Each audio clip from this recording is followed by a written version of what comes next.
hapon Pilipinas at sa buong mundo. Tayo po ay sabayang napapakinggan sa Radyo La Verdad 1350 ang UNTV Radio. Una sa ating mga balita.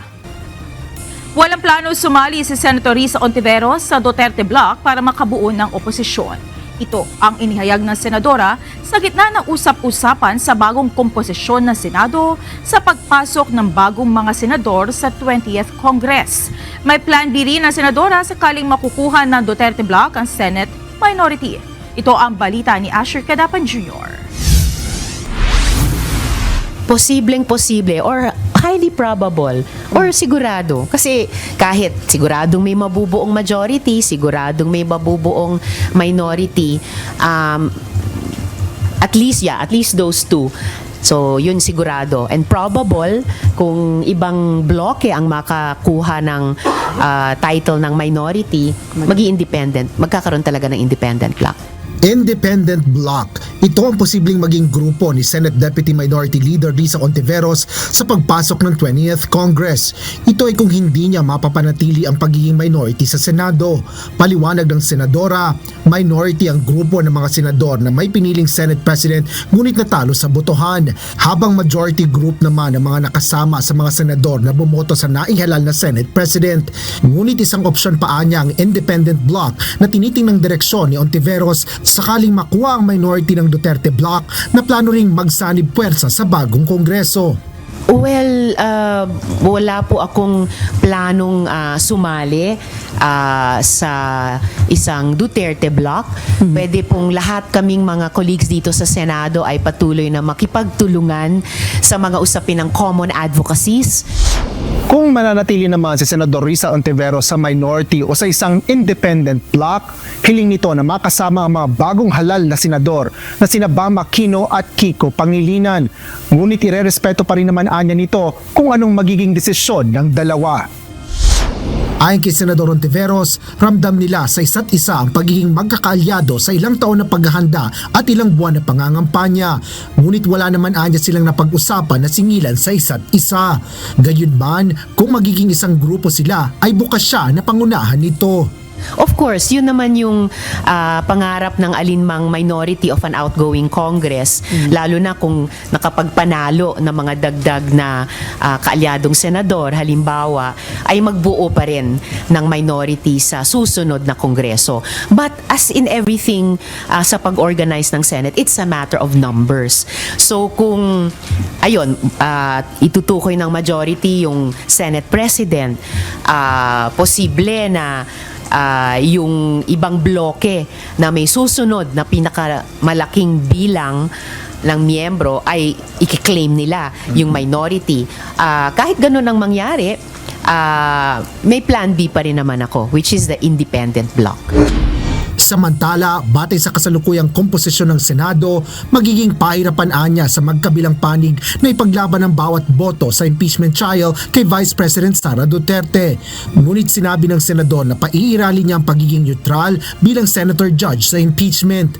Neutrality anya ang bokabularyo sa impeachment at hindi bloodbath na ginamit na salita ng pangalawang pangulo sa kanyang pahayag kaugnay ng paglilitis sa kanya. Bilang senator judge, wala naman sa bokabularyo ko para sa impeachment yung ganyang salita. But as I said, and I am committed just to have that neutrality demanded of judges, and in particular in the case of impeachment of senator judges. I think very like in aspiring to be like in a courtroom, very cold and clinical yung pagpresenta ng mga ebidensya. Didinigin naming senator judges yung mga prosecutors, whether from the House or private prosecutors as the case may be. So yun, magkaibang konteksto siguro yung pinag-uusapan sa ganyang salita. Inilahad rin ni Senador Ontiveros na sa loob ng susunod na 9 na buwan ay pag-aaralan ng kanilang kampo at mga kaalyado ang iba pang sitwasyon at paghahanda para naman sa 2028 elections. Asher Cadapan Jr., UNTV News and Rescue. Diyos ang aming sandigan, serbisyo publiko ang aming pinahalagahan. Hindi lamang sa mga Duterte nakatuon ang call for reconciliation ni Pangulong Ferdinand Marcos Jr. Nilinaw ni Palace Press Officer Undersecretary Claire Castro na hindi rin kaakibat nito ang pagtalikod o pagbaliktad sa batas para sa personal na interes ng ilan sa ngalan ng pagkakaisa. Ito ang balita ni Joanne Nano. Nung sinabi at tinanong siya kung open siya for reconciliation, wala pong nabanggit na hindi niya ipapatupad ng batas. Wala pong nabanggit na magpapatawad siya kung may nagkasala. Kapayapaan at katatagan sa Pilipinas. Ito ang nais na makamit ni Pangulong Ferdinand Marcos Jr. sa panawagang pagkakaisa. Ayon kay Palace Press Officer Undersecretary Claire Castro, nais lang ng Pangulo na matiwasay na matupad ang kanyang mga pangako sa taong bayan. Nilinaw rin ni Yusek Castro na hindi lamang limitado sa pamilya Duterte ang reconciliation o pakikiayos ni PBBM. Isinantabi rin ito ang ideyang maaaring gamitin ang political reconciliation upang mapagtakpan ng may sala o isalbang sinuman sa prosekusyon. Mas maganda kung lahat ng tao ay makakasundo niya para po sa taong bayan, para magkaroon na po ng tuloy-tuloy na pagtatrabaho para sa bansa. So wag nating isentro ang open for reconciliation sa mga Duterte. Hindi po gagawin ng Pangulo na lumabag sa batas para lamang sa isang reconciliation. Wala namang nakikitang masama si Senador Risa Ontiveros sa panawagan ng Pangulo. Gayunman, hindi dapat mawala ang pumupuna at sumasalungat o yung mga nag-check and balance sa mga nangyari sa gobyerno. Who can argue with unity, no? Unity with the lowercase u. Lahat ng di lang Pilipino, lahat ng tao mas gustong nagkakaisa tayo lagi sa lahat ng espasyo. Of course, politics is a very competitive arena. So, ideally may principled unities, pero sa panahon ngayon na napaka-diverse talaga ng mga boses nating mga Pilipino, at it's important para sa amin na nagtatrabaho sa loob ng political institutions to provide that pole or that center of gravity and that leadership para mag-contest sa mga nangunang paksyon sa ngayon. Bahala na rin anya ang administrasyon kung papaano nito isa sa katuparan ng pagnanais na makipag-ayos sa mga Duterte. Good luck po sa kanila kung papaano nila magagawa yun. Of course, the level, it's up to them to determine. Wala pang reaksyon si Vice President Sara Duterte sa pahayag ni PBBM. Joanne Nano, UNTV News and Rescue. Diyos ang aming sandigan, serbisyo publiko ang aming pinahahalagahan. Hindi na nakakagulat para sa isang kongresista ang kahandaan ni Pangulong Ferdinand Marcos Jr. na makipag-ayos sa mga Duterte. Gayunman, tuloy pa rin ang paghahanda ng House Prosecution Panel para sa impeachment trial ni Vice President Sara Duterte. Ayon naman sa isa pang mambabatas, makabubuti sa bansa ang pagkakaisa ng pinakamalalaking political families, pero hindi dapat maalis ang accountability o pananagutan. Ito ang balita ni Rosalie Cos. It's just him being polite and proper and level-headed. I know the president to be, a man of good words. So I won't hear vengeful words from him, and I think that's just him being his proper self. Kilala ni House Assistant Majority Leader San Juan City Representative Isabel Maria Zamora si Pangulong Ferdinand Marcos Jr. sa pagkakaroon ng mahinahong personalidad, kaya hindi na siya nagulat nang ipahayag ng Pangulo ang kahandaan nitong makipag-ayos sa mga Duterte. Sa gitna ito ng mga pangyayaring nagpaigting ng hidwaan sa pagitan ng mga kampo ng mga Marcos at Duterte. Oo. Ako, ayaw ko ng gulo. Gusto ko makasundo sa lahat ng tao. Mas maganda, marami na akong kaaway. Hindi ko kailangan ng kaaway. Kailangan ko kaibigan. Sa kabila naman ng pahayag ng Presidente, magiging porsigido pa rin sa paghahanda ang House Prosecution Panel para sa napipintong impeachment trial ni Vice President Sara Duterte sa Hulyo. Ayon kay Congresswoman Zamora, walang magbabago sa ginagawa nilang preparasyon. Sa gitna rin ito ng napipintong pagkadagdag sa kanilang hanay ni na ML Party List Representative-elect Leila De Lima at Akbayan Party List Representative-elect Shell Jokno. we will pursue it with the same eagerness, same vigor as before. In fact, I think everyone knows that we have new members in the prosecution after 2 of our members lost. And we are, in fact, very excited to work with our 2 new members. Araw ng Huwebes, May 22, magsasagawang muli ng pagpupulong ang House Prosecution Panel. Samantala, para naman sa isa pang kabilang sa liderato ng Kamara, mainam para sa bansa ang pagkakaisa, lalo na ng malalaking political families. Gayunman, kaakibat naman ito ay ang accountability o pananagutan. Naniniwala akong unity within the country is actually one ingredient that most Filipinos like. However, that unity will have a delineation kasi kaakibat kasi ng unity is also accountability. So I am not sure how the President will delineate that. Liban sa 2 kongresista, wala pang ibang miyembro sa Kamara de Representantes ang naglabas ng kanilang reaksyon sa kahandaang makipagkasundo ni PBBM sa mga Duterte. Rosa Licoz, UNTV News and Rescue. Diyos ang aming sandigan, serbisyo publiko ang aming pinahahalagahan. Magtatapos na sa June 7 ang ibinigay na term extension ni Pangulong Ferdinand Marcos Jr.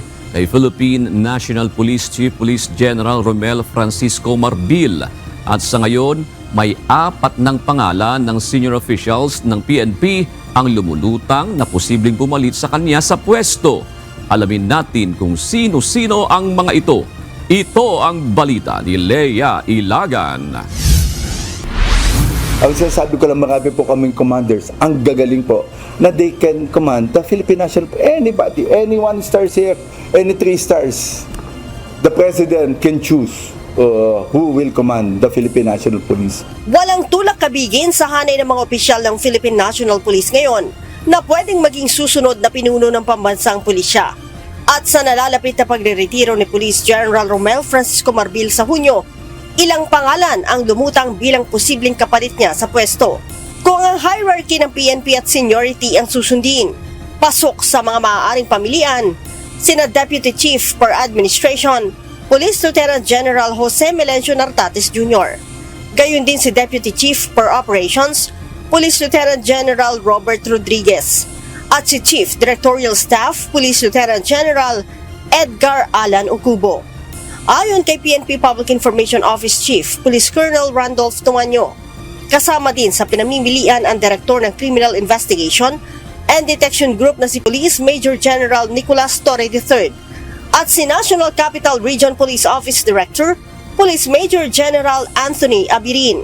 Usually po, ang pinagpipilian kaugnay na rin po ng statement po ng ating pong Yusek Claire Castro, nabanggit niya po yung ating pong command group, na kung saan kasali po diyan ang kandidato po, si TDCA po, General Nartates, si TDCO, si General Rodriguez, ang ating pong TCDS na si General Ucubo, kasali na rin po si CIDG Director po, Nick Torre, at si NCRPO po. Subalit sa naturang mga opisyal, 4 lamang sa mga ito ang matunog ang pangalan. Kabilang ang number 2 in command na si Police Lieutenant General Jose Melencio Nartates.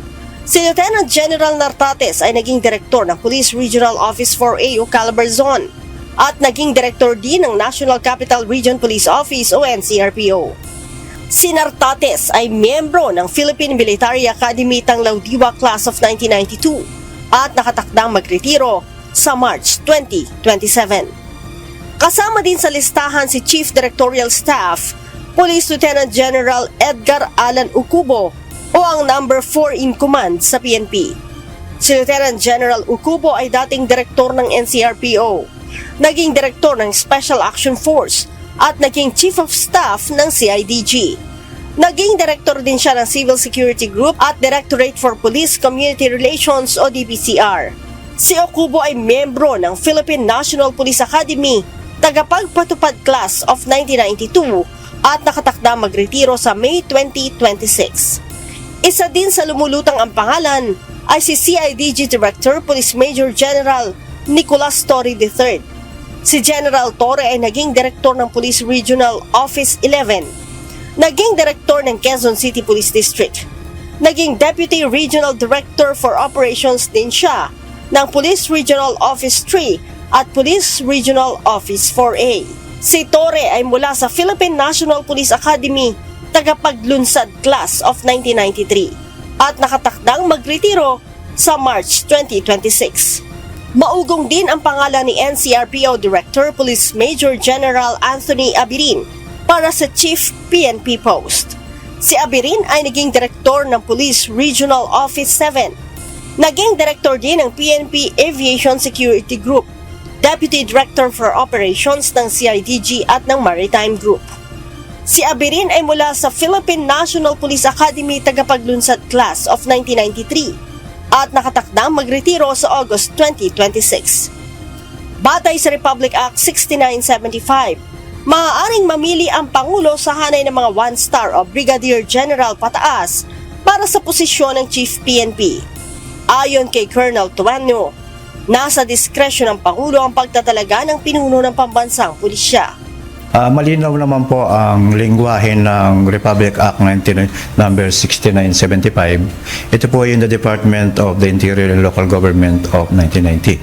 Ang lingwahe po ng 6975 sinasabi that the President shall appoint from po. Ito po ay magagaling sa listahan ng National Police Commission na ibibigay po sa ating Pangulo na ang pagpipilian po ang wording siya po ay the most senior and qualified officers in the service. Pero kung titingnan din po natin, yung lingwahe sinasabi ng batas na ang minimum rank po na qualified na pwedeng pagpilian ng Presidente, basta po may ranggo na Police Brigadier General, ay qualified na po na maging kandidato po sa pagiging next Chief PNP po. Tumanggi si General Marbil na pangalanan kung sino ang irerekomenda niya sa Pangulo na posibleng pumalit sa kanya sa pwesto. Para kay General Marbil, lahat ng senior officials ng PNP ay qualified na pamunuan ng pambansang pulisya. Alam mo, lahat po sila magagaling. There will be no comparison. Ang sasabi ko lang, may kanya-kanyang strength. Of course, may weaknesses, but everybody's capable po. Anyone starts capable leading po the Philippine National Police. Leia Ilagan, UNTV, News and Rescue. Diyos ang aming sandigan, serbisyo publiko ang aming pinahahalagahan.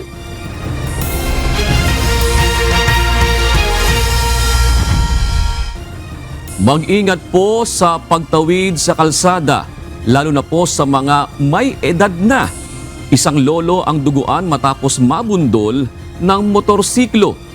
Bibili lang sana ito ng ulam nang mangyari ang aksidente. Ito ang balita ni Evelyn Sikat. May tabok daw siya diri sa island. Oo, tabok, tapos nabanggaan siya sa motor nga nakahiga na sa kalsada at sugatan ng datna ng UNTV News and Rescue Team ang 62 years old na senior citizen sa South Montilla Boulevard, Barangay 26 New Society Village, Butuan City, pasado alas 8 ng gabi ng Lunes, May 19. Kasama ang kanyang asawa, nakita ng grupo na may malay naman ang pasyente kahit nagtamo ito ng sugat sa kaliwang noo at pisngi. Posibleng nagkaroon ito ng deformity sa may kaliwang kamay at gasgas sa magkabilang tuhod.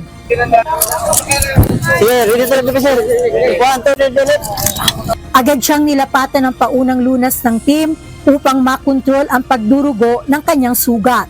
Saka nilapatan ng splinting at binigyan ng oxygen. Pila BP? Ha? 140 pila paus. Ayon sa asawa ng biktima, naiwan siya sa loob ng kanilang sasakyan, naghihintay sa kanyang asawa na bibili lang sana ng ulam sa kabilang kalye.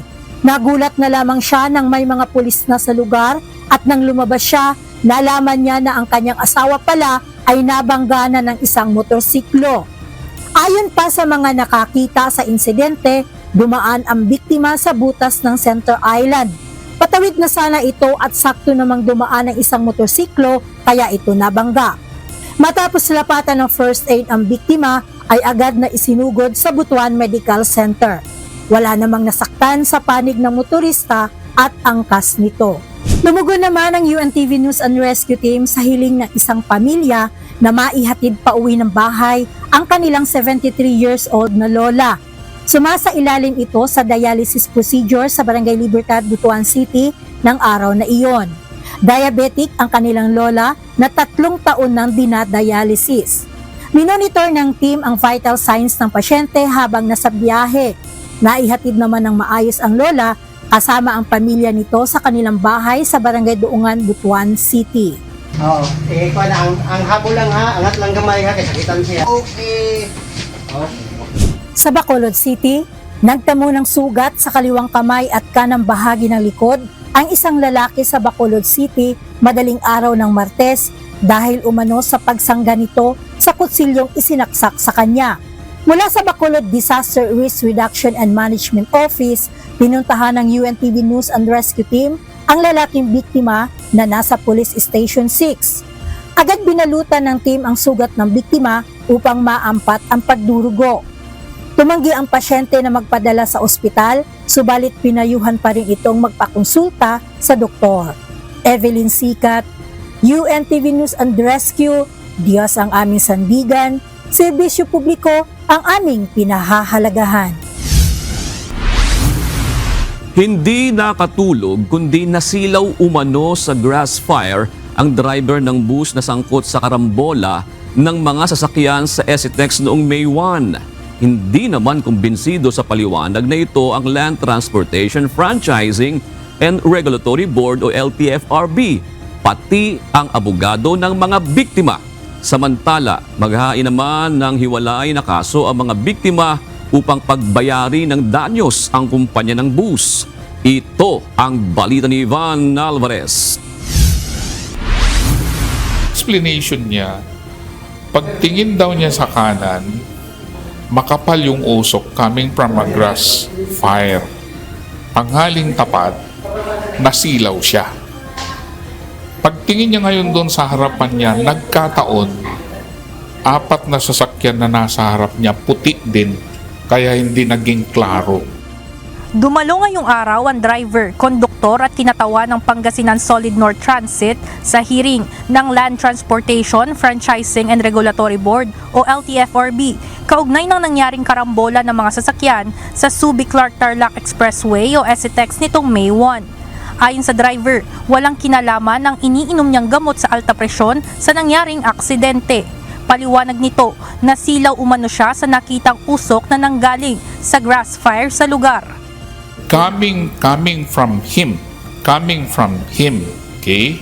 Yung gamot had nothing to do whether or not nakatulog siya. Kasi on that day, hindi siya uminom actually. Pagbibigay linaw ni Attorney Alex Versosa, Legal Counsel ng Pangasinan Solid North Transit, pumasok lamang ang teorya na nakatulog ang driver sa biyahe nang magdalawang isip ito na magpa-drug test dahil sa iniinom na gamot sa hypertension. Samantala, ayon sa board member ng LTFRB, pati na rin abogado ng mga complainant, inconsistent ang naging paliwanag ng bus driver ukol sa naging sanhi ng aksidente. Ang nakakapagtaka nung una, ang kanilang paliwanag nakatulog yung driver dulot ng pag-take niya ng gamot. Kanina may sinasabi siyang usok na naging dahilan daw ng hindi niya pagkakita nung kanyang nasa harapan. So there's in a way change of theory which was pointed out by the counsel for the victims. Kahit ang abogado ng mga biktima na si Attorney Rio Espiritu nagtataka sa pahayag ng driver sa hearing. Pero makikita mo doon, sabi niya, hindi naman siya nagminor. Dire-diretso lang yung takbo niya. Kaya nakapagtaka kung bakit biglang nagbago ang estilo nila. From nakatulog, ngayon, gising na pala siya. Tiniyak rin ni Attorney Espiritu na desidido ang mga biktima na maghain ng kaso upang pagbayari ng danyos ang sangkot na bus company. At sila nga po ay magpapail po ng separate civil action para po makakuha ng damages against the driver and the Solid North. Patuloy na nagdadalamhati ang pamilya ng mga biktima dahil sa nangyaring aksidente. Samantala, siniguro naman ng management ng Solid North Bus Company na gumagawa na ito ng mga paraan upang tulungan ang mga biktima at bukas-an niya sila para sa hihinging kompensasyon ng mga ito. Ivan Alvarez, UNTV News and Rescue. Diyos ang aming sandigan, serbisyo publiko ang aming pinahahalagahan. Narito naman ang mga balita sa iba't ibang panig ng mundo, ihahatid ng ating global correspondent na si Ann Gonzalez mula sa Ho Chi Minh City, Vietnam.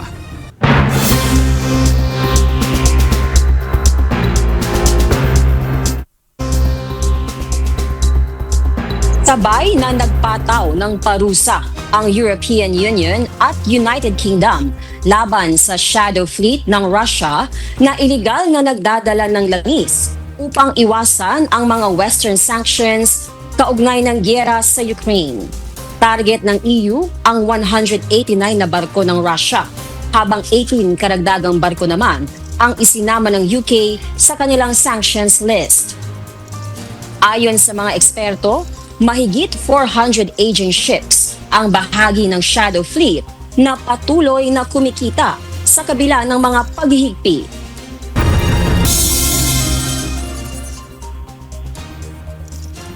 Inanunsyo ni US President Donald Trump ang planong pagbuo ng Golden Dome Missile Defense System. Target nitong matapos ang proyekto bago matapos ang kanyang termino. Ito ang balita ni Lynn Perez. We're starting immediately with $25 billion. It'll cost about $175 billion complete. Bubuo ang Estados Unidos ng isang missile defense system. Layo nito na protektahan ng bansa laban sa ground and space-based attacks. Pagamat may nakalaan na 25 billion para sa initial development, tinatayang aabot sa 175 billion ang magagastos sa pagbuo ng proyekto. Sinimula nito sa pamamagitan ng isang executive order na nilagdaan ng Pangulo nang siya ay muling manungkulan noong Enero. Maaaring pagsamasamahin nito ang kasalukuyang teknolohiya, ground-based interceptors sa militar ng US at makabagong space-based na technology. Naglalayong lumikha ang proyekto ni Trump ng isang makabagong panangga upang protektahan ng US sa mga banta ng long-range missiles mula sa mga bansang tulad ng China, Russia at North Korea. Once fully constructed, the Golden Dome will be capable of intercepting missiles even if they are launched from other sides of the world and even if they are launched from space, forever ending the missile threat to the American homeland. Lynn Perez, UNTV News and Rescue. Diyos ang aming sandigan, serbisyo publiko ang aming pinahahalagahan.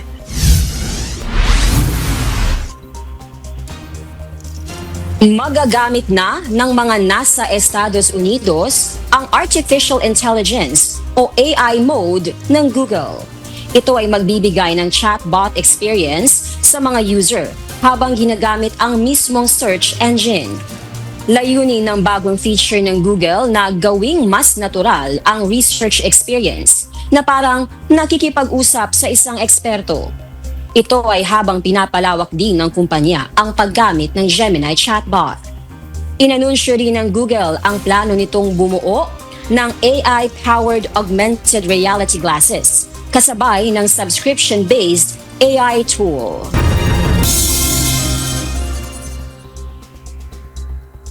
Nakatakdang bumisita si French President Emmanuel Macron sa Vietnam simula May 25. Layo ng pagbisita ng Pangulo na talakayin ang mga kasunduang may kaugnayan sa infrastruktura at enerhiya, kabilang ang nuclear power at mga satellite.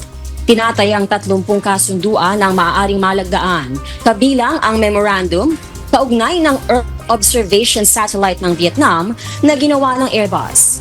Makikipag-usap din ang France tungkol sa renewable energy projects at muling pagbuhay ng nuclear energy program ng Vietnam.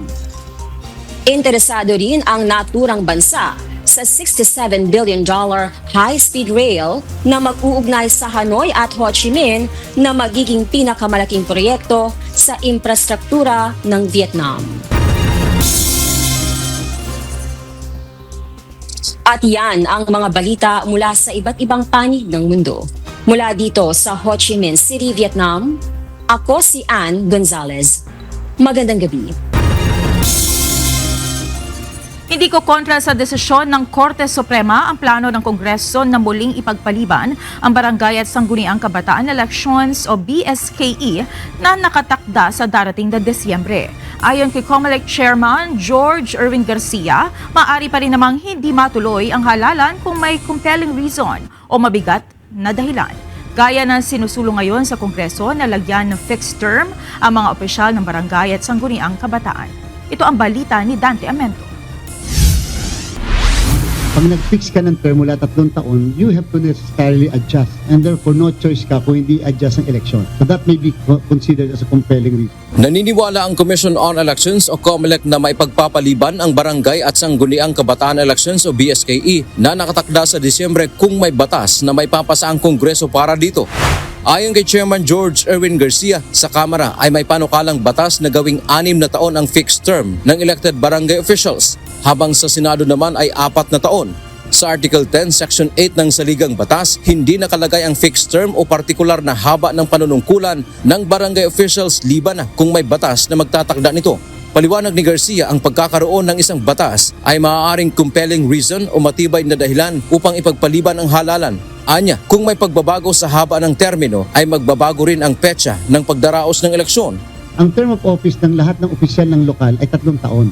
3 taon. Okay. Except barangay official. So, ibig sabihin po, exception siya, pwede silang 5 years, pwede silang 7 years, pwede silang 1 year nga lang po eh. Okay. Kung gugustuhin ng Kongreso. Kaugnay nito, naniniwala si Garcia na hindi naman ito kontra sa naging desisyon ng Supreme Court sa kaso ng Makalintal versus the Commission on Elections na ayon sa hukuman, walang dapat pagpapaliban ng barangay at SK elections kapag walang compelling reasons o mabigat na dahilan.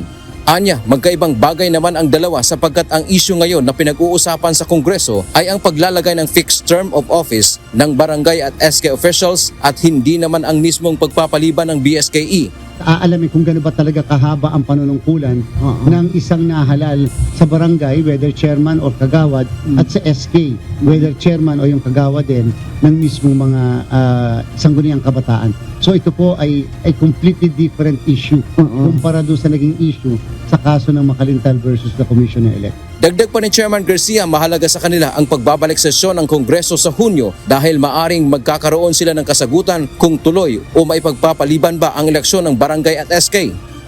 Sa ngayon, habang naghihintay ng desisyon ng Kongreso, ang kinukonsidera ng COMELEC ay tuloy ang halalan at kasama na rin ito sa kanilang pinaghahandaan. Kapag hindi maipagpapaliban ang eleksyon, ay gagawin ito sa unang Lunes ng December 2025, alinsunod sa desisyon ng Supreme Court. Napakahirap pong i-assume ng COMELEC na ito ay hindi matutuloy sapagkat ang present na desisyon ng Supreme Court at yung mismong batas natin dapat may eleksyon sa December 1. Kaugnay ng nakatakdang BSKE sa Disyembre ay magbubukas ng voter registration ang COMELEC sa huling bahagi ng Hulyo na tatagal lamang ng 10 araw. 1 milyon ang target dito ng COMELEC na makapagpatala. Bukas din dito ang reactivation para sa mga deactivated voters o kaya gustong magpalipat ng lugar kung saan boboto. Pero nilinaw ng COMELEC hindi kasama sa voter registration ang buong Bangsamoro region na magsasagawa naman ng parliamentary elections sa Oktubre. Ayaw po namin mag-create ng impression na yung mga magpaparehistro sa 10 araw na yon ng July to August ay boboto para sa Bangsamoro election kapag sila ay taga-BARM. So suspended pa rin po ang magiging registration natin sa BARM. Dante Amento, UNTV, News and Rescue. Diyos ang aming sandigan, serbisyo publiko, ang aming pinahahalagahan. Hihintayin ng Commission on Elections sa COMELEC hanggang May 30 ang magiging aksyon ng Bangsamoro Transition Authority o BTA ng BARM government kaugnay ng bilang ng parliamentary seats na ihahalal sa unang Bangsamoro parliamentary elections. Nais malaman ng komisyon kung mai-distribute o saang lugar mapupunta ang 7 seats na galing sa Sulu na ngayon ay hindi na bahagi ng BARM. Sa ilalim ng batas, 80 parliamentary seats ang ihahalal sa gagawing eleksyon sa October 13. Pero naging 73 seats na lamang ito dahil nabawas ang 7 seats na naka-allocate para sa Sulu. Ayon sa COMELEC, kahit hindi makumpleto ang 80 seats, ay itutuloy pa rin nila ang eleksyon dahil ito ang kanilang mandato. Na-convey naman natin yung mensaheng yun. Nung dumalaw po sa atin ang bagong Chief Minister, sinabi natin, we only have until May 30 to wait for you because we have to finalize the list of candidates. May mga magpapail pa ng disqualification dyan. May mga magpapail pa ng ganito. Magre-resume na sa Lunes ang pagpapatupad ng No Contact Apprehension Policy o NCAP ng Metropolitan Manila Development Authority o MMDA. Ito ay matapos ang partially lifting ng Supreme Court sa temporary restraining order dito. Ito ang balita ni Jed Neresina live.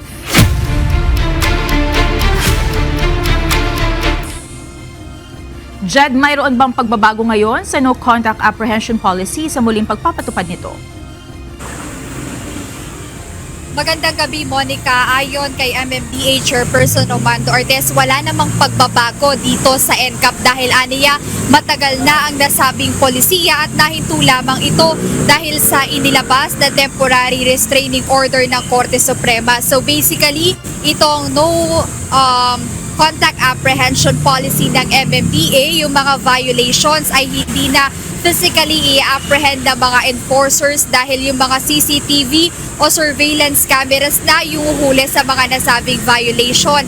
At ayon sa MMDA, yung mga notice of violation ay ipapadala na lang sa registered address ng mga motoristang lumabag sa batas trapiko kung doon sa address nila na nakatala sa Land Transportation Office o LTO. Binawi na ang Temporary Restraining Order o TRO ng Korte Suprema sa No Contact Apprehension Policy o NCAP ng Metropolitan Manila Development Authority o MMDA. Para kay Transportation Secretary Vince Dizon na ang pagbabalik ng NCAP ay isang malaking tagumpay. Gayunpaman, inamin din niya na hindi perpekto ang sistema at marami pa ring problema ang NCAP na kailangan nilang ayusin.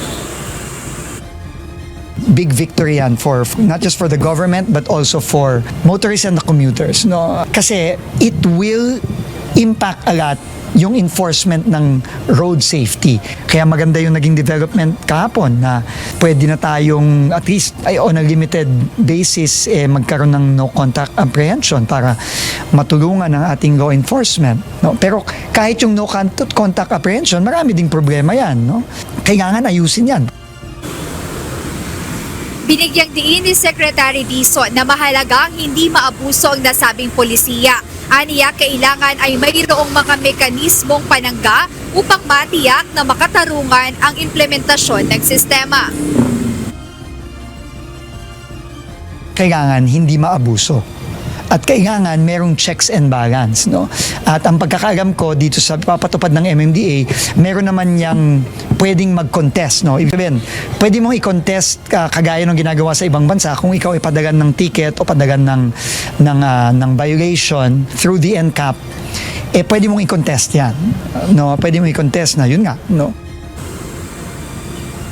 Para naman sa MMDA, ang muling pagbubukas ng NCAP ay malaking tulong sa pagresolba sa lumalalang trapiko sa Metro Manila, partikular na sa EDSA at iba pang pangunahing kalsada. Inaasahan na ang pagsisimula ng malawakang rehabilitasyon sa EDSA sa June 13 ang dahilan kung bakit mahalaga ang paggamit ng teknolohiya sa pag-uli ng mga lumalabag sa batas trapiko sa pamamagitan nila ng mga CCTV at digital cameras. Magbibigyang diin ang no contact enforcement at hindi na kailangang habulin pa ng mga traffic enforcer ang mga violator na motorista. Hiniling din ng MMDA na tanggalin na ang TRO para makapagpatuloy sila sa pagpapatupad ng NCAP dahil naniniwala silang ito ay makatutulong upang mapabuti ang daloy ng trapiko at masigurong ligtas ang lahat ng nasa kalsada. Kaugnay nito, hati naman ang opinyon ng mga motorista kung saan ang iba ay sang-ayon ngunit ang iba ay hindi naman sa pagbabalik ng no contact apprehension policy. Gaya na lang ni Gerard Desendario na isang taxi driver. Para sa kanya, benepisyo pagdating sa kaligtasan sa kalsada ang napipintong muling pagpapatupad ng NCAP ng MMDA. Okay yun for safety sa lahat para maiwasan yung mga aksidente. Okay naman yun, basta kuwan lang, wag naman masyado kataas naman violation. Mga 500 siguro pwede. Kasi hindi na namin kaya talaga kung sobrang taas yung violation. Hindi na namin kaya tubusin yung lisensya namin eh.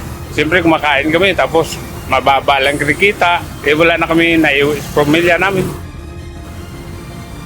Ngunit para kay Domingo Dongito na isa ring taxi driver, dapat munang pag-aralan mabuti ng pamahalaan ang pagpapatupad ng nasabing polisiya. Para sa akin, mayroon patupad yan. Kailangan pag-aralang mabuti ng ating pamahalaan yan. Medyo may kabigatan yan. Ewan ko sa mga private, katulad ko, maghahanap buhay ako, namamasada ako ng taxi. Paano kung ulit-ulit nangyayari yan? Hindi ko kawawa naman. Hindi, buti kung mababa lang ang penalty niyan. Mas mabigat ang penalty niyan eh. Hindi namin kakayanin yung. Medyo may kabigatan. Ayon naman kay Secretary Dizon, magandaan niyang i-acknowledge ang mga problema o suhestyon ng mga motorista kaugnay ng pulisiyang no-contact apprehension. Ito ay upang maisama ang mga pagbabago sa gagawin ng ahensya sa mga susunod na linggo o susunod na buwan. Monica, tiniyak ni Transportation Secretary Dizon na in coordination na ang LTO, LTFRB at MMDA kaugnay nga dito sa napipintong muling pagpapatupad ng no-contact apprehension policy sa darating na Lunes. Ayon kay Secretary Dizon, nag-uusap na hindi lang yung DOTR at MMDA dahil katuwang din nila yung ibang law enforcement agencies, maging yung mga local government units na makatutulong sa implementasyon ng nasabing polisiya. Ngunit sa panayam kay Secretary Dizon kanina, hindi na siya nagbigay ng iba pang detalye dahil ayon sa kanya hindi niya na ito sakop at mas mabuti aniya na si Chairman Artes na ang magsabi ng detalye kaugnay dito sa muling pagpapa-implement ng NCAP. Monica. Jed, kung hindi makatanggap na sulat yung violator, is there a way o paraan ba para malaman niya kung meron siyang outstanding violation? Jed?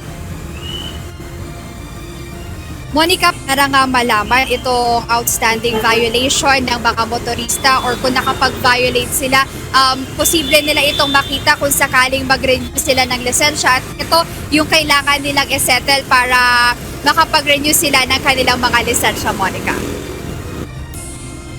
Alright, maraming salamat Jed Neresina live mula sa Quezon City.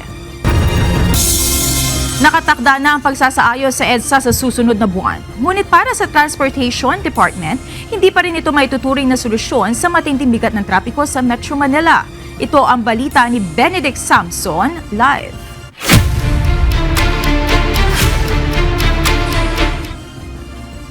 Benedict, kung hindi ang EDSA rebuild ang sinasabing solusyon sa problema sa trapiko dito sa Metro Manila, ano yung sinabi ng DOTR na solusyon?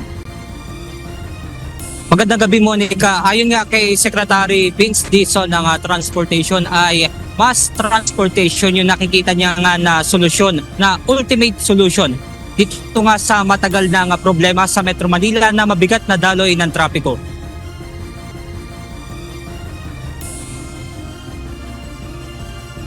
Ang pag-rebuild ng EDSA ay hindi solusyon sa traffic.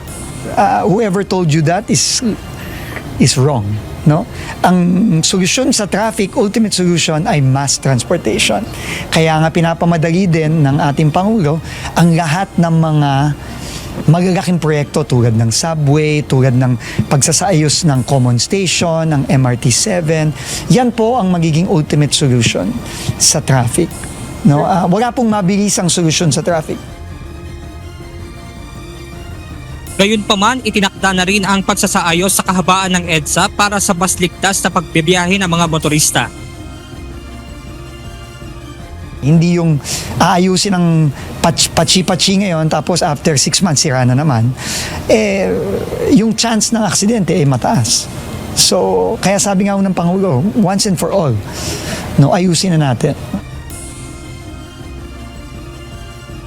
Isimula na sa kalagitnaan ng Hunyo ng Department of Public Works and Highways o DPWH ang EDSA Rebuild. Segment by segment ang gagawing construction dito na magsisimula sa inner lane o ang kasalukuyang EDSA busway. Pero ayon kay Secretary Dizon, kahit may EDSA Rebuild, hindi dapat ito makaapekto sa mga pasahero sa EDSA busway na araw-araw gumagamit nito. Again, uulitin ko, kahit naayusin yung inner lane, ang busway will remain. Lalabas lang tayo sa next lane palabas. No? So magiging dedicated pa rin yun kasi hindi natin pwedeng isakripisyo ang commuter. No, kailangan kahit na inaayos natin ang EDSA, rebuild natin ang EDSA, nandyan pa rin ang EDSA busway carousel. Sinabi pa ni Dizon na isa sa gagawing alternative route ang isang bahagi ng Skyway, kaya't nakikipag-usap na ito sa San Miguel Corporation na siyang operator ng Skyway Stage 3 para mailibre na muna ang pagdaan sa nasabing Skyway. No, I don't know yet if it's a subsidy, no. So please do not make conclusions na wala pa. Pero may mga iba't ibang paraan para mabigyan ng reprieve ang San Miguel dun sa mabigat ding magiging revenue loss dahil ang mga motorista hindi kailangan magbayad dun sa segment ma-identify para maibsan nga yung traffic sa EDSA. Target din ng DOTR na habang isinasaayos ang kahabaan ng EDSA ay magkaroon ng nasa 500 bus units na papasada.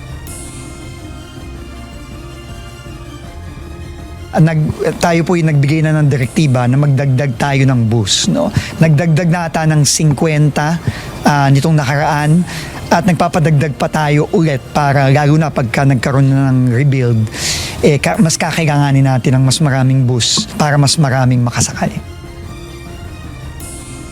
Monica, sinabi rin nga kanina ni Secretary Dizon na sa Lunes ay haharap sila kasama ang Department of Public Works and Highways at Metropolitan Manila Development Authority para nga ilatag itong kabuang plano nitong EDSA rebuild. At yan muna ang ating update mula rito sa Quezon City. Balik sa inyo dyan, Monica. Maraming salamat, Benedict Samson. Umabot na sa 28 pulis ang isinailalim sa investigasyon ng pamunuan ng National Capital Region Police Office. Ito ay makaraan ang inspeksyon kung saan nahuli ang mga ito na umalis o iniwan ang kani-kanilang pwesto sa oras ng duty. Ang ilan naman ay nakitang gumagamit ng telepono habang nagpapatrolya. Ito ang balita ni Lea Ilagan. Nung nakaraang araw po ay nag-order po tayo ng surprise inspections sa RID at ito po ay yung mga AOR po nila na inspect po ng RID ay yung mga police assistance desk po ay wala pong mga tao. Malinaw na may kapabayaan, pagkukulang at paglabag ang ilang mga pulis na nagbabantay sa iba't ibang lugar sa Kamaynilaan. Ito ang natuklasan ni National Capital Region Police Office Director, Police Major General Anthony Abirin matapos ang isinagawang inspeksyon ng Regional Intelligence Division. Nahuli ng NCRPO na nawawala ang mga pulis sa kanilang pwestong binabantayan. Bilang resulta, isinailalim ngayon sa investigasyon ang nasa 28 mga police community precinct at sub-commanders na mayroong mga ranggong major at captain.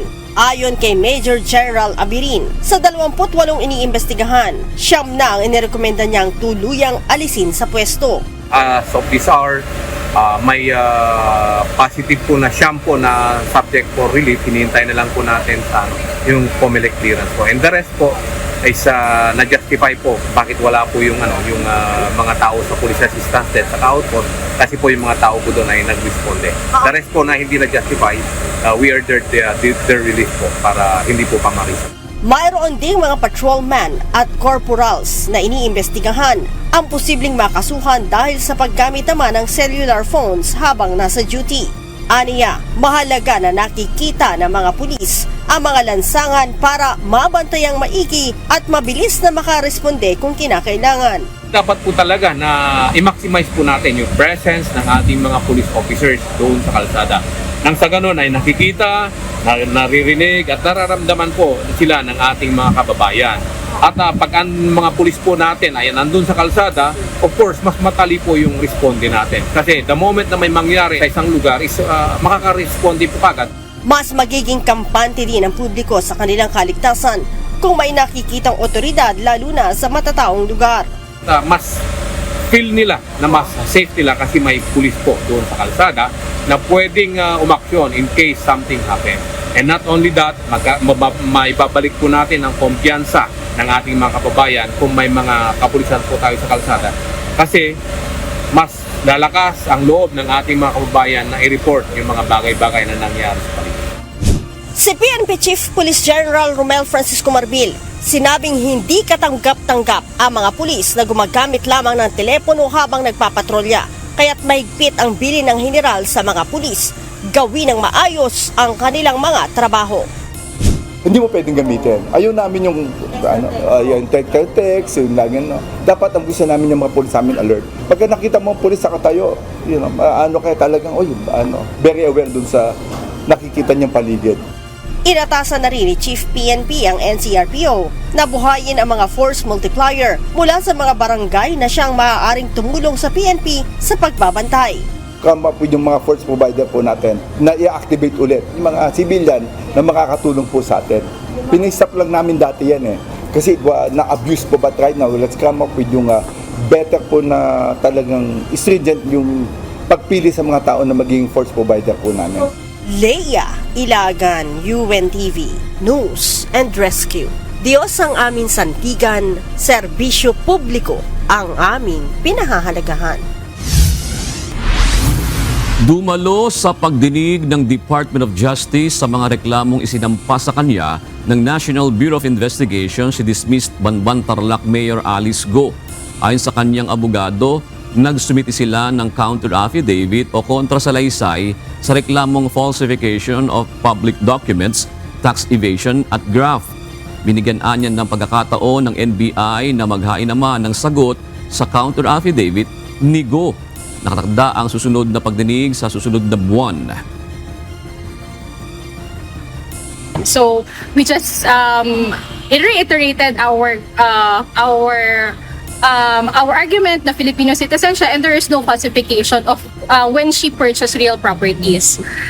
For the other cases, the 1319 yung anti-graft, we just said then na wala din namang violation of any law kasi basically she just performed her duties when she was a mayor and at the same time wala siyang connection at all sa kung anong nangyayari or kung whatever transaction that there is.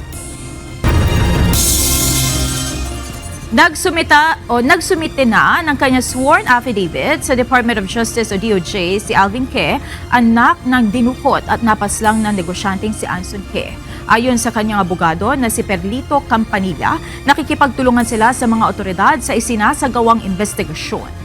Nanindigan ito na walang kinalaman si Alvin sa pagkidnap at pagpatay sa kanyang ama.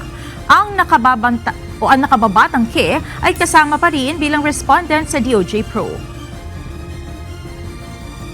Wala po ang nagsabi na po niya no less than that AKG, the CIDG, supported by the officials of the PNP, na wala hong ebidensyang nagpo-point out na si Mr. Alvin Ke ay involved dito.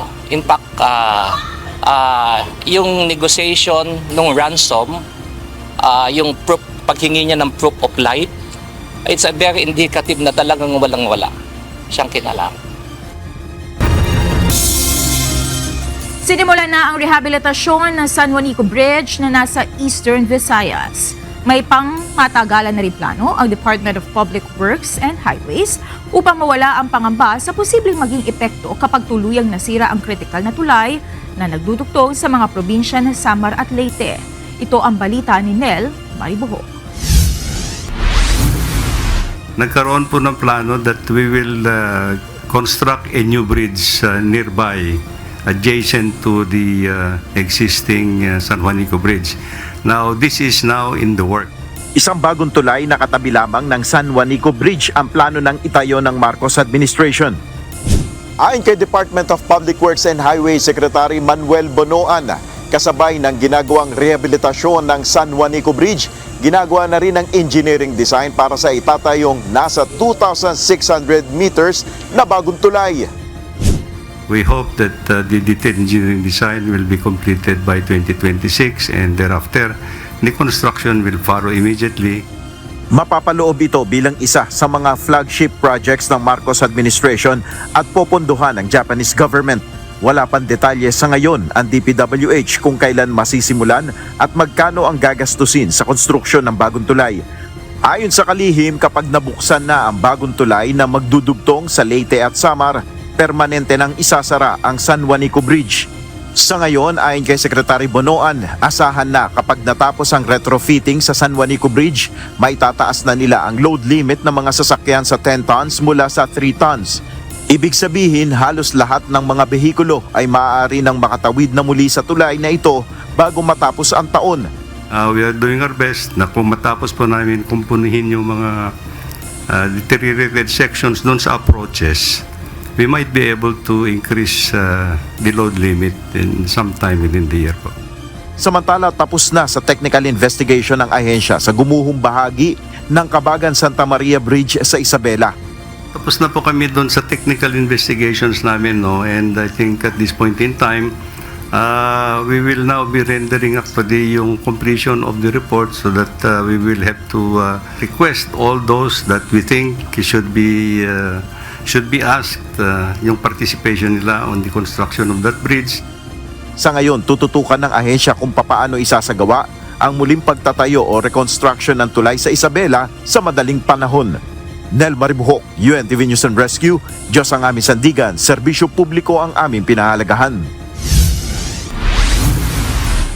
Walang papel si Pangulong Ferdinand Marcos Jr. bilang observer sa Bicameral Conference Committee meeting para sa proposed 2026 national budget.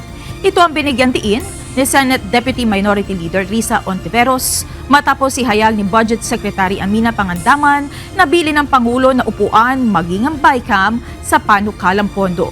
Paliwanag na senadora, sapat na ang pagdadala ng sangay ng ehekutibo ng National Expenditure Program sa Kongreso, partikular na sa House of Representatives. Dalawa lamang anya ang panel ng Pangulo sa budget. Ito ay pirmahan o mag-veto ng kaukulang line items. Kahit willing si Presidente, he cannot. He should not. Hindi pinapayagan niya ng konstitusyon.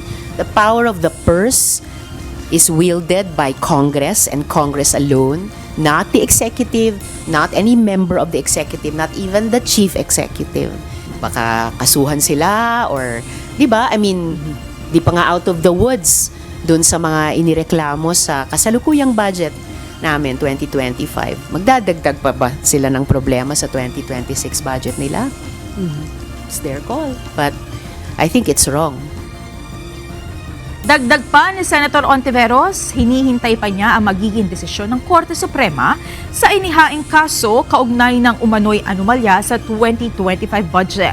Habang may mga magagandang panukalang reforma sa budget na inihain na dapat ang mas unahing ikonsidera kaysa ang papasukin si Presidente Bongbong Marcos sa BICAM.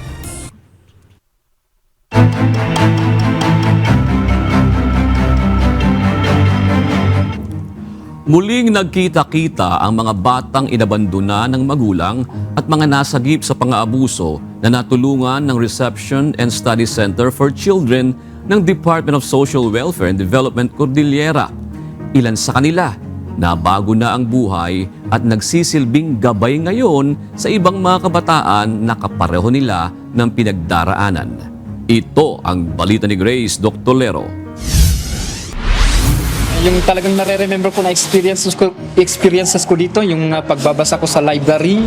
Kasi doon ko nakita yung mga books na siyempre sa bahay namin walang mga ganun, no? And nahilig akong magbasa doon, na-develop yung aking love for reading. And I believe na naka-affect yun sa aking choice of career later on. Kaya teacher ako ngayon. I'm an English teacher actually. April 1992, sariwa pa sa isip ni Ryan na nooy 13 taong gulang kung ano ang naging karanasan at paano siya napunta sa Reception and Study Center for Children ng Department of Social Welfare and Development Cordillera. Ayon kay Ryan, 13 taon pa lamang siya nang makaranas ng pagmamalupit at pag-aabuso sa kamay ng kanyang ina. Dahil dito, naglaya siya at nagpalaboy-laboy sa lansangan. Hanggang masagip siya ng mga kawani ng DSWD Cordillera. Makalinga, masayahin at malingap sa mga bata. Ganito kung ilarawan nila si Ryan. Pero sa likod ng pagiging masiyahin niya, nakakubli ang isang mapait na alaala. When I was young, feeling ko kasi masyadong malupit yung aking ina. So lagi niya kaming pinapagalitan at pinapalo, ganun. So one time lumayas ako sa bahay namin and then nasa palengke ako noon ng Baguio City, gabi na, and then kinuha ko ng mga pulis together with other children na nandoon din. Halos 1 taon siyang inaruga at ginabayan ng Lingap Center ng DSWD. Kinalaunan, bumalik siya sa kanyang mga magulang. Ang kanyang mapait na nakaraan, ginamit nitong inspirasyon para magsumikap sa buhay. At ngayon, isa na siyang guro at nagsisilbi namang gabay ngayon sa kanyang mga estudyante. When children come together from different places, different culture, and then pero pareho naman kami ng mga experience sa aming mga family, parang kahit nasaan kami nagmula, parang we find a certain connection. Kaya yung relationship namin is talagang, bonding namin is talagang brothers and sisters. Every time na may nadi-discharge is talagang umiiyak kami. Isa lamang si Ryan sa mga libu-libong batang natulungan ng Department of Social Welfare and Development sa pangangalaga ng Reception and Study Center for Children o RSCC. Kaya naman sa 35th founding anniversary ng RSCC, naibahagi nila ang kwento ng mga natulungan nilang mga bata at mga magulang.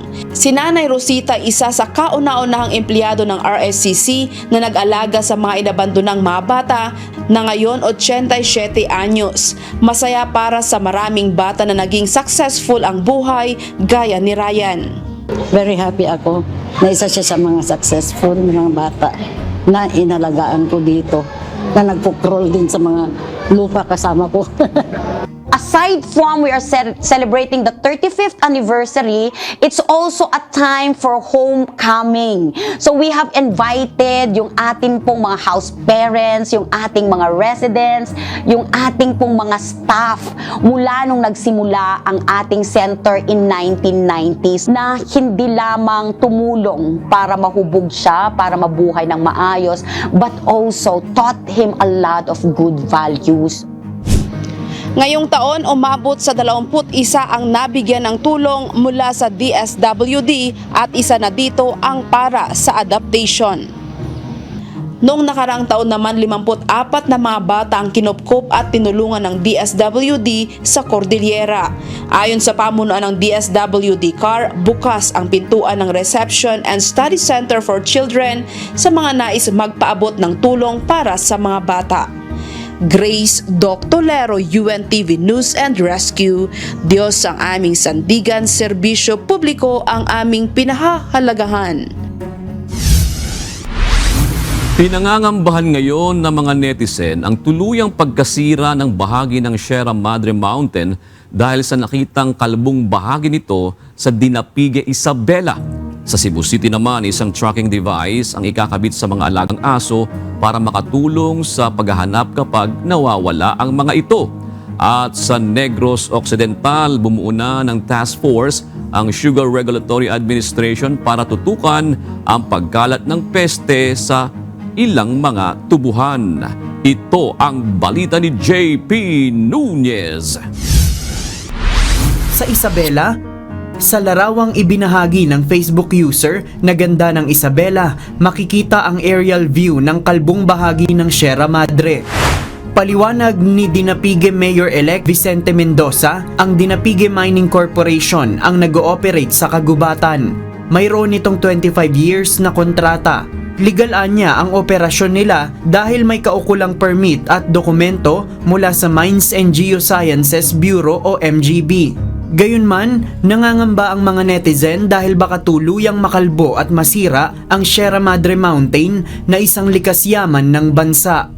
Sa Cebu City, inanunsyo ng City Department of Veterinary Medicine and Fisheries o DVMF na ilulunsad nila ang isang microchipping project para sa mga aso.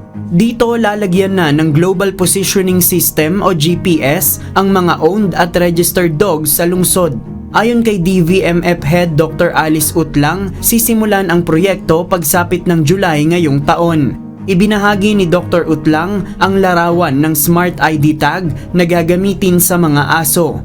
Inaasahan na sa pamamagitan ng hakbang na ito ay mas magiging responsable ang mga pet owners at makatutulong din sa paghahanap ng mga nawawalang aso. At sa Negros Occidental, bumuo na ng task force ang Sugar Regulatory Administration para tugunan ang problema sa mga red striped soft-scale insect na namemeste sa mga tubuhan. Ayon sa SRA, 6 na mga lugar sa Northern Negros ang mahigpit na binabantayan ngayon dahil sa ulat ng pamimeste. Ayon kay SRA Board Member David Andrew Sanson, kung mapapabayaan, maaaring mabawasan ng nasa 50% ang produksyon ng asukal sa lugar. Pinangangambahan ding tataas ang production cost at magiging pangamba sa industriya ng asukal. JP Nunez, UNTV, News and Rescue. Diyos ang aming sandigan, serbisyo publiko ang aming kinahahalagahan.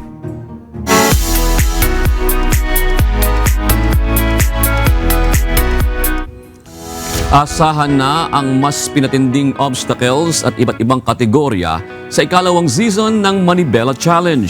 Bukod dito, mas malalaking papremyo rin ang naghihintay sa mga mananalong kalahok.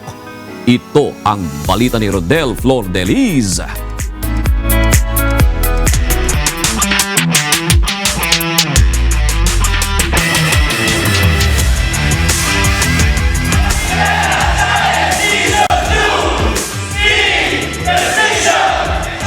Nagpasimula na nga ang second season ng Manibela Challenge after the 2-month registration period. Nakabuo tayo ng ilang mga grupo maglalaban-laban sa team category at more than 50 riders para naman sa iba't ibang kategorya. Ngayong taon, mula sa 3 kategorya, may 7 magkakaibang category ng maaaring salihan ang bawat rider tulad ng dirt bike category, female category, lightweight adventure na mula 400cc to 599cc, middleweight adventure category from 600cc to 799cc, heavyweight adventure mula 800 to 999, ultimate adventure para naman sa mga riders na may 1000cc and above. At syempre ang team category kung saan halos nasa 1,000,000 piso ang total na pwedeng mapanalunan ng mga teams na kanila namang may dodonate sa napili nilang beneficiary. Andito tayo ngayon sa ginagawang orientation day ng Manibela Challenge Season 2 kung saan ang pinakabago nating race director na si Alfred Watermax ay nagpapaliwanag ng rules and regulation ng gaganapin na race this coming May 27, 28, and 29. Susundan naman ito ng awarding ceremony sa ika-30 ng Mayo 2025. Ayon kay Manibela host and season race director Alfred Watermax, challenging ang race this season dahil mula sa 33 obstacles ay mayroon na tayong 44 obstacles sa racetrack. Sobrang hirap. Ito masasabi ko guys, kung noon ay nahihirapan yung mga participant natin, this time parang mas nilevel up natin yung ating mga obstacle at hindi lang yung basta obstacle lang nilevel up, pati yung scoring system natin. Kagaya ng palagi nating sinasabi, yung tema natin ngayon ay speed, precision, for charity. So, ito guys, pinagsama-sama, kumbaga talagang gagana yung isip mo kung paano mo ngayon madidiskartihan ng mas tama at mas mababang oras itong mga obstacle. Maliban sa orientation day na ginanap sa Kidirak Adventure Camp, nagkaroon din ng pagkakataon na masubukan ng ilang manlalaro ang obstacle course. Ito ay magsisilbing edge para sa kanila upang magamay nila ngayon pa lamang ang obstacle course at makaisip ng tamang estratehiya sa darating na kompetisyon. So experience ko sa track, maraming nabago kasi before, first season 1 nila is 33 obstacles lang. Pero ngayon, 44 na, so may mga surprising na talagang mag-i-enhance ng skills. Challenging ang obstacles dito sa mga nangyayari today. Then, nahirapan po ako sa yung paikot na cornering from left to right. Pero kahit papaano, nakakapag-adjust naman. And then first time ko po to na experience dito sa Luzon. Ang Manibela Challenge ay ginawa hindi lamang para masubukan ang kapabilidad ng mga malalaro, kundi maisulong din ang advokasya ng safe riding, kung saan ang mga obstacle course na ito ay nagpo-promote ng speed and precision na may kasamang charity. Rodel Flordeliz, nag-uulat, UNTV News and Rescue. Diyos ang aming sandigan, serbisyo publiko ang aming kinahahalagahan.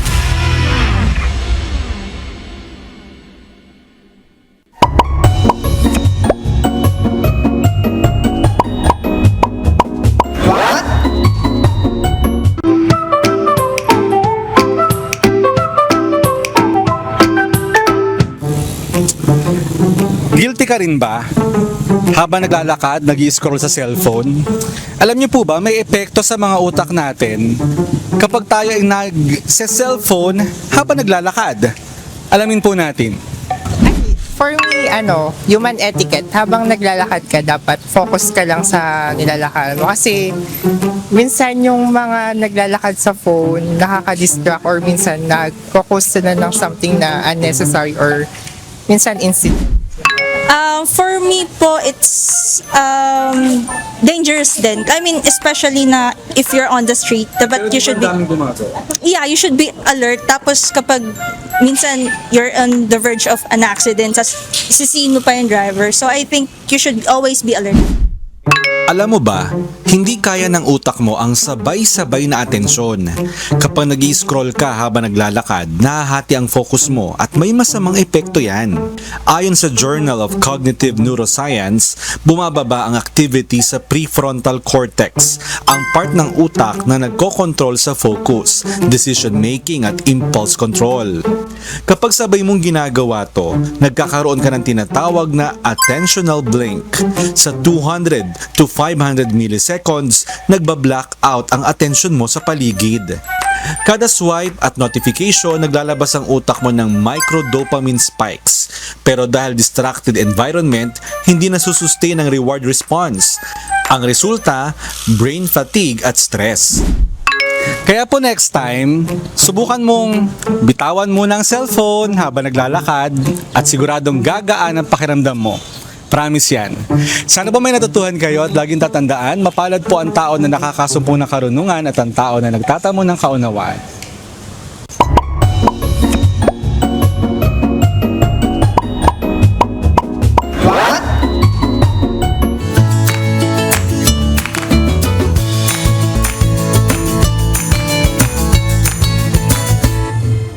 Yun, mausin natin. Siguro na pag-uusapan ngayon, Monica, yung NCAP, yung No Contact Operation Policy. Talagang ano na yan. Bakit pagka ikaw naman disiplinadong motorista, pero parang wala ka dapat katakutan, oo. diba? Minsan kasi nga, pwede daw maabuso.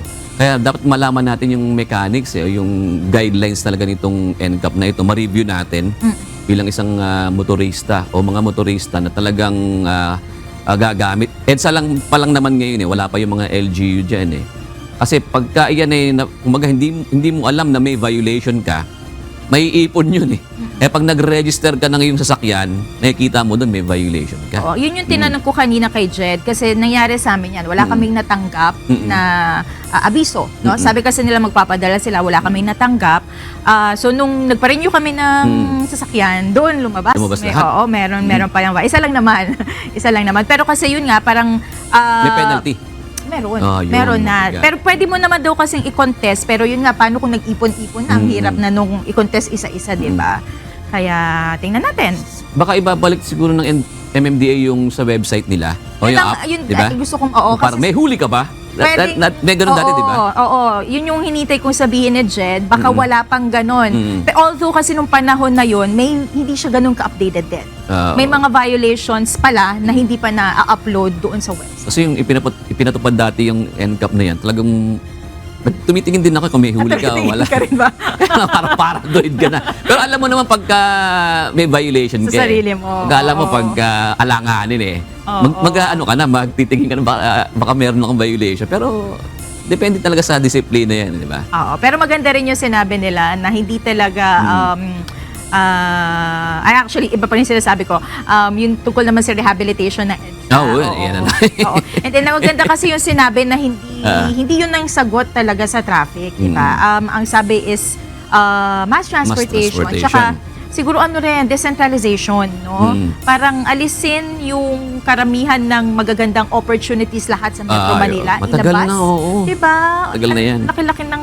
Diba, meron pa kang panukala noon sa may bandang Clark, meron pa nga sa may bandang Quezon Province, doon daw maglagay ng mga ganun Dati may mga lumabas ng ganyan na magkaroon doon naman ng pag-unlad para yung mga taga Bicol, taga Quezon, sa karating na lalawigan, doon na lang magtatrabaho, hindi na pupunta ng Metro Manila. Oo. Kasi isa yun sa problema di ba? kapag lahat ng magagandang opportunities sa isang lugar, magkakaroon talaga ng congestion ng mga tao. So, Pero, decentralization. nangyari din naman sa Cavite yan. Doon naman nag-traffic. Di ba, ganun ang nangyari? Congestion pa rin sa Cavite. Oo, baka doon Anong yung dapat mga hub, balance di ba? Oo. Mga technology hub, nandun lahat. Pati sa Laguna.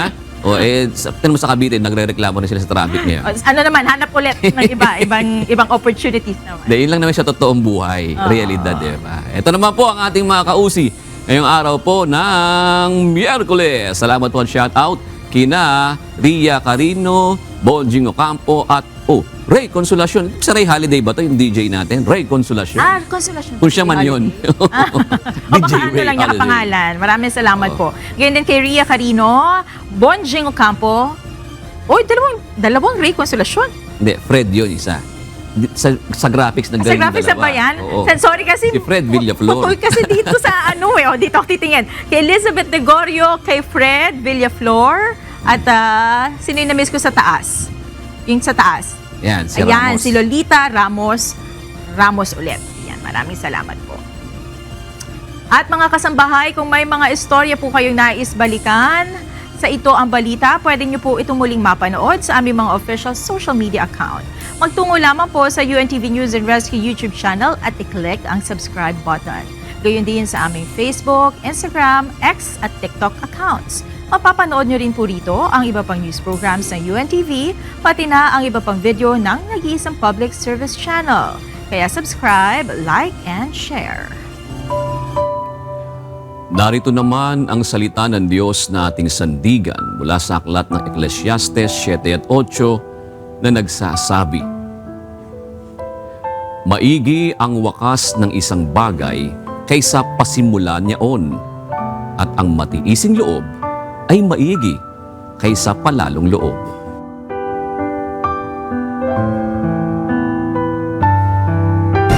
At yan ang naging kabuuan ng ating balitaan ngayong gabi. Aming inilahad ng buong katapatan kung paano namin nasaksikan. Kayo po'y makapagtitiwala na ang aming nakita at narinig ang aming ibinabalita. At dito po sa UNTV, Diyos ang aming sandigan, serbisyo publiko ang aming pinahahalagahan. Magandang gabi po.